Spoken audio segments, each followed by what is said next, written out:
Good morning. അപ്പോൾ ഇന്നലത്തെ മഴ എൻ്റെ ചെടികൾക്ക് നല്ല പ്രഹരമേൽപ്പിച്ചിട്ടുണ്ട് കേട്ടോ. കാരണം എനിക്കതവിടെ പോയപ്പോൾ ഫീൽ ചെയ്യുന്നുണ്ട്. ഇന്നലത്തെ നമ്മൾ കുഴിച്ചിട്ട ചെടിയാണ് നല്ല സേഫായി നിൽക്കുന്നുണ്ട്. അപ്പോൾ ഇന്നലത്തെ മഴയുടെ ബാക്കി ഭാഗങ്ങളാണ് ഈ കാണുന്ന ഇലകളിലൊക്കെ കേട്ടോ. നല്ല വെള്ളത്തുള്ളികളാണ് എല്ലാ ഇലകളിലും. മഴ പെയ്തതിന് ശേഷം ചെടികളെടുത്ത് പോയി നിന്നാൽ ഒരു പ്രത്യേക വൈബാണ് കേട്ടോ. പിന്നെ നമ്മുടെ ലില്ലി ചെടികൾ ഇതാ ഇന്നും 2 പൂക്കളുണ്ടായിട്ടുണ്ട്.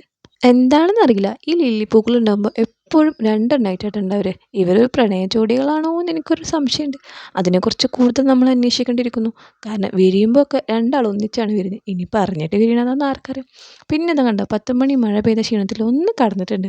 അപ്പോൾ അവരൊക്കെ വീണ്ടും കുഴിച്ചിട്ടു. ഈ വെള്ളത്തുള്ളികൾ മുഖത്താക്കുമ്പോൾ എന്തൊരു സുഖം കാണിച്ചിട്ടാ. പിന്നെ ഇതാ നമ്മൾ കുഴിച്ചിട്ട മൾബറിയുടെ ഒന്ന് ഉണങ്ങാനുള്ള നല്ല ചാൻസ് ഉണ്ട്. കാരണം കുഴിച്ചിട്ട് പിന്നെ ഞാൻ അവിടെ തിരിഞ്ഞു നോക്കിയില്ല. ഒരു നല്ല കാറ്റും മഴ ഉണ്ടായതല്ലേ. മാങ്ങ വീണിട്ടുണ്ടോ എന്ന് നോക്കാൻ വേണ്ടി പോയതാട്ടോ. ഇനി കാണുന്നത് നാഗവല്ലിയിലെ കുറച്ച് ഭാഗങ്ങൾ പോലെ. ഞാൻ അവിടെ എല്ലാ മാങ്ങകളും അന്വേഷിച്ചുകൊണ്ടിരിക്കുകയാണ്. പക്ഷേ എന്നെ ചതിച്ചു കേട്ടോ ഇന്ന് മാവ്. കാരണം മാവ് ഇന്ന് പലർക്കും മാങ്ങ കൊടുത്തിട്ടുണ്ട്. പലരും കഴിച്ച ബാക്കി അവശിഷ്ടങ്ങൾ എനിക്കവിടെ കാണാൻ കഴിഞ്ഞു. പക്ഷെ എനിക്ക് ആകെ ഒരു മാങ്ങയെ കിട്ടുള്ളൂ.